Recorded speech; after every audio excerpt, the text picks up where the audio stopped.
Now this is the glass tube. It's quite interesting. Now the water comes in through here. Is actually, as you see, the water pump is there. It's actually the input. It comes through here and gets out from this tube here. In this video, we're going to show you what is inside the CO2 laser, the Areton CO2 lasers. What we've got two options. One is the glass tube, and the other one is the solid state. In this video, we're going to cover only the glass tube because we have it available at the moment. So we're going to show you this design. Whereas the solid state, we don't have it available at the moment, but we're trying to give you an idea in this video. So then when you have to make the decision about buying one or the other, you know the advantages and the disadvantages of one versus the other. Now, in the glass tube, the reason to have the glass tube is mainly cost, because a glass tube generated laser, a glass tube, the component itself is much cheaper than the solid state. That is the main reason. And it's normally used in environments where the temperature does not normally drop below 0 degrees centigrades.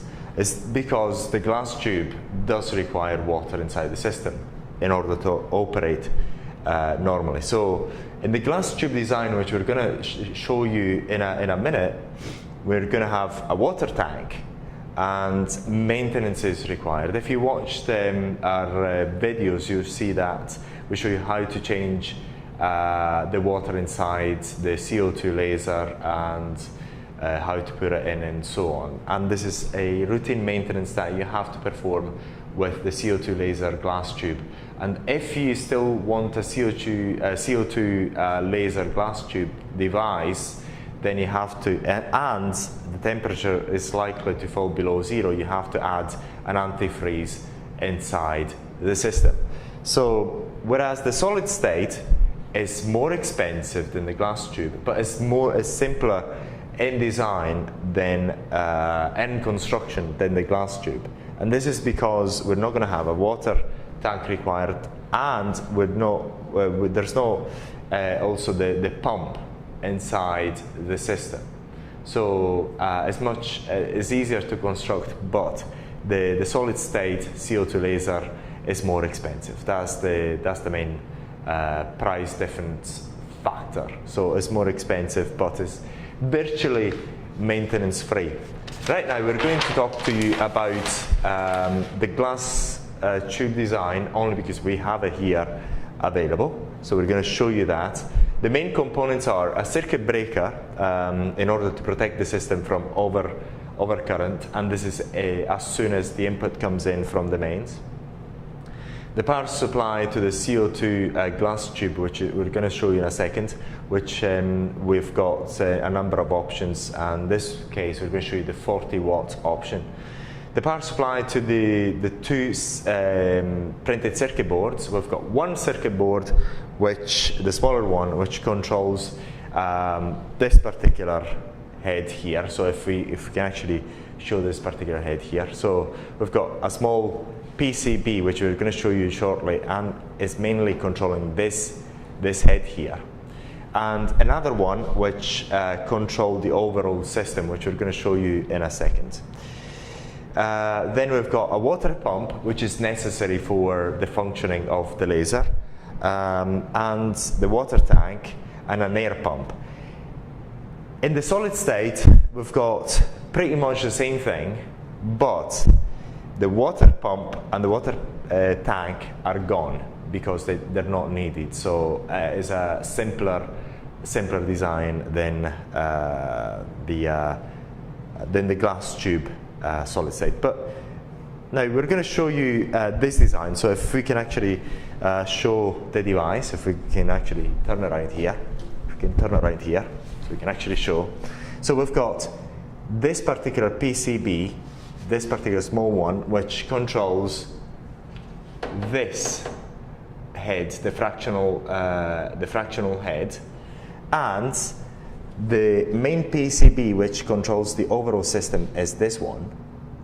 So this is the main PCB, and also controls this small PCB. and this PCB also controls the power supply, the main power supply to the glass tube, which is this one, is a 40-watt power supply. And this PCB also controls the power level of the CO2 laser, whereas this PCB controls this one, which also controls the fractional laser. This is a sub PCB to control the fractional laser. So once again, the main power supply to the device is this one, is a 40-watt. This is a secondary power supply, which is used to power up these two PCBs here, whereas this one is actually the one that actually provides the overall power to the unit. If we just go around, in here we'll actually find the circuit breaker in here, if you can actually see the circuit breaker. The power supply, the power comes in from here, from the mains, and it goes through there as just a means of overcurrent protection. This is the pump, the water pump, which is required because we're using a glass tube CO2 laser, and this is the water tank in there. Now, if you see what we find in the water tank, as you've seen the way the water is actually placed inside the water tank, we've got the overflow, which is this one, the inlet, which is this one, and also this particular one is the inlet from the glass tube, which I'm going to show you in a second. And this is the outlet, which we're actually showing you in another video, where we're actually draining the water from the system. So if you want to know more about how to drain the water, just watch that video, and that shows you everything. Now this is the glass tube. It's quite interesting. Now the water comes in through here. Is actually, as you see, the water pump is there. It's actually the input. It comes through here and gets out from this tube here. That's how the water flows into the glass tube CO2 laser. Now let's go into how the CO2 laser works. Now the laser is actually generated inside the tube, and it comes out through there. When the arm is mounted, then the laser goes through there. It travels through mirrors inside this component. This component at every corner has got mirrors, and it goes through this head, and then it generates it has the laser to be rediverted outside through the lens in here, which I've actually shown you in other videos. And then you have the fractional modes and different modes of vaginal rejuvenation and so on. So this is also another component which is quite of interest. Is not essential, but it's quite of interest. Is the air pump, and the air pump is connected through this tube, and it goes out there in order to pump out air so that the area is refreshed during treatment. And this is mainly used during the fractional CO2 laser procedures. So now if we're going back to the device, so this is the glass tube design. In the solid state, there's no glass tube. There's a solid state component in here, and this water tank and the water pump are gone. So it's a much simpler design, but this component, the solid state, is much more expensive than the glass tube, and therefore it becomes maintenance free. And as you know, in the glass tube, if you watch the other videos, you've got to change the water, because then it becomes dirty over time through normal use of the device.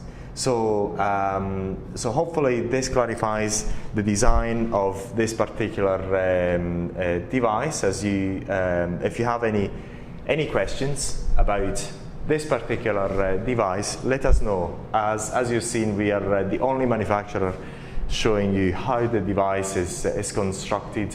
And if you have any further questions, please let us know. Thank you.